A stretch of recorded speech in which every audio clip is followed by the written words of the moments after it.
Hi guys, welcome back to the Drive Life channel, and in today's video we're going to be talking you through how to prepare your Volvo for winter.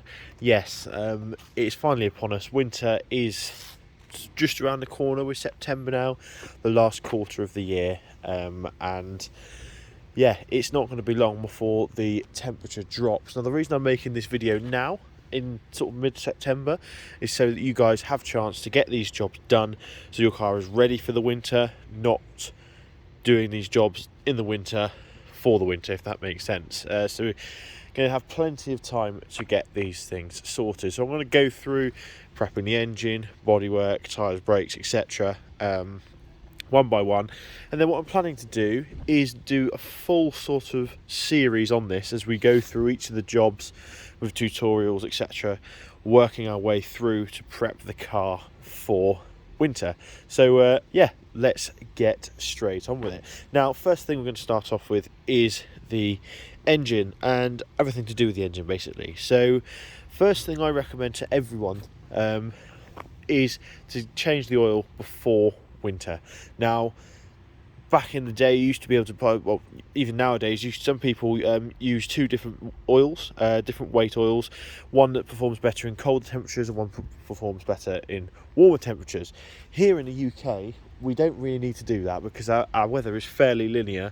Our summer isn't that much better than our winters a lot of the time. So yeah, it's definitely not such a necessary step, but I would definitely recommend changing your oil if it's going to be due. If you've just done it this summer, then I probably wouldn't bother. However, if it's going to be sort of due, I wouldn't put it off over winter because you'll want that better performing oil in the colder temperatures. For those who don't know, the colder temperatures basically thicken up the oil, make it perform less well, doesn't protect your engine as well, and yeah, as a result you could have a few issues. Also, it's much nicer to change your oil in this sort of weather where you've just got clouds and reasonably warm. I think it's 13 degrees today, rather than in the depth of winter at -3. It's just going to be a nightmare otherwise. Addition to this, check your cam belt. If your cam belt is due to be replaced in sort of the next 5,000 miles, then I definitely recommend getting that changed before winter. The colder temperatures again plays havoc with the rubber, makes it stiffer and more likely to break when it's spinning round at so many thousand RPM. So that's something to consider, because the last thing you want is for the cam belt to go, basically grenade your engine, and you'll require a completely new engine. Final thing on the engine is probably going to be your thermostat and coolant system. If you've got a coolant leak or your car is struggling to get up to temperature, definitely take a look at the thermostat and sort of radiator system. Thermostat is what regulates whether the car cools itself down or not. If it gets stuck open, the car will take a very, very long time to warm up, and what you'll find is a big drop in MPG over the winter months especially, and obviously if it gets shut, then the car will overheat. Now obviously that's less of an issue in the winter, but it is still an issue that can happen. So make sure you check that, and if you've been meaning to get around to change it because it's perhaps stuck open, then get that done before winter. Otherwise the engine will be running too cold and therefore have lots of issues. Now, moving on to transmission fluid is another one. Again, to do with heat, colder weather thickens it up, makes it less effective, and yeah, you want to get that done if it's due. All of these things, a lot of them is preventative maintenance, getting them done slightly earlier, just to prevent you having any other issues. Now, what I like to do before the winter is give the car a good going over, a good sort of bit of TLC. Now, the reason for this is that winter conditions are very harsh on bodywork and paintwork especially. So obviously here in the UK we use salt. Some European countries use like an alcohol that they put on roads, but we use salt here. So anything, any sort of exposed metal definitely takes a beating. The water, there's a lot more water on the roads as well during the winter. The weather's wetter, and also because of the colder, or because it is colder, the paint's more likely to chip. So I like to give it a full wax, just sort of going over, sort out any imperfections before winter, get the paintwork sealed with the sealant, and perhaps even if you're into that sort of thing, go for like a ceramic coating to give it protection, because you get a lot more grit, dirt all over the car, and you're less inclined to wash it in winter as well, I find, or I am certainly. Anyway, now moving on, we'll go to glass. Now, there's mainly the windscreen. If you have any sort of cracks or chips in your windscreen, in the winter they're much more likely to turn into bigger issues. Again, because the glass is colder, it's more brittle and less forgiving. This was a brand new windscreen, or some are just gone, so there are no cracks or chips in it, fortunately. So thankfully that's not an issue for me. But yeah, definitely take a look at your windscreen. Any sort of chips or cracks you've been meaning to get replaced, just get them done. You can get them done on your own insurance. So actually I've just spotted one. You can't see it. There you go, there's a chip there. That's not too much of an issue though. But yeah, definitely consider getting them done. I think you can get them done on your insurance now.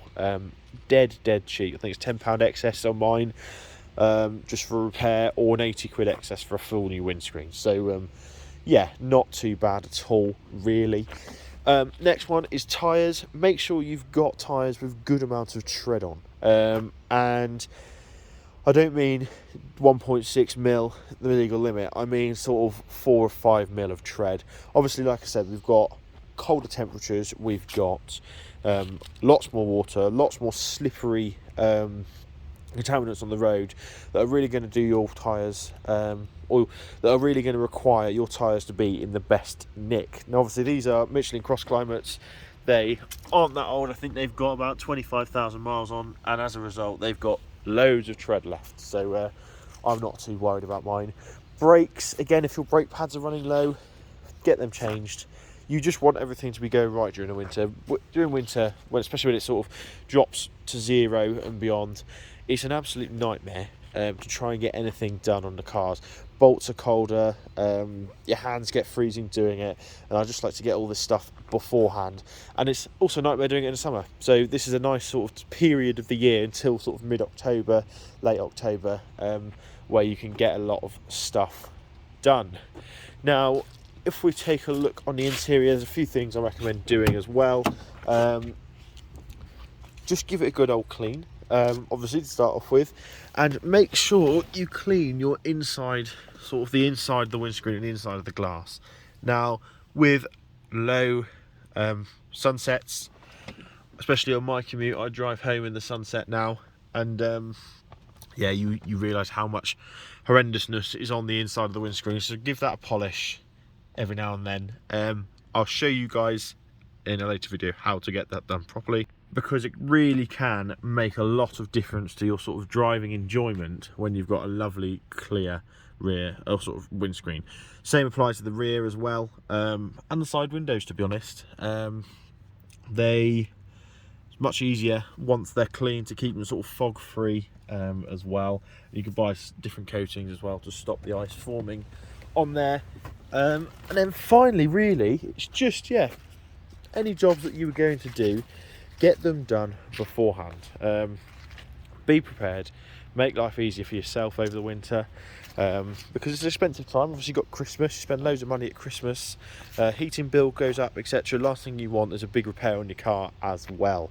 So yeah, subscribe if you haven't already, and be sure to hit the notification bell so you don't miss my new winter sort of preparation playlist, where we go through all of these jobs and all jobs that I'm going to do on the car to prep it.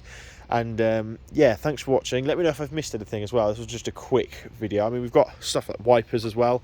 Make sure your wipers are in top nick. These again were new last year, so they should be absolutely fine. I think they're good for about 5 years, these Bosch ones. Make sure your washer system is working, various bits and pieces like that. But yeah, let me know if I've missed anything and any little tricks and tips that you guys use during the winter. And yeah, I'll see you in the next video. Oh, actually, another one, battery. If you've got an old battery or a rubbish battery or a battery that occasionally goes flat, it's going to do it in the winter, because car batteries hate cold weather. So yeah, it's just another one as well. So yeah, thanks for watching, and I'll see you in the next video. Cheers.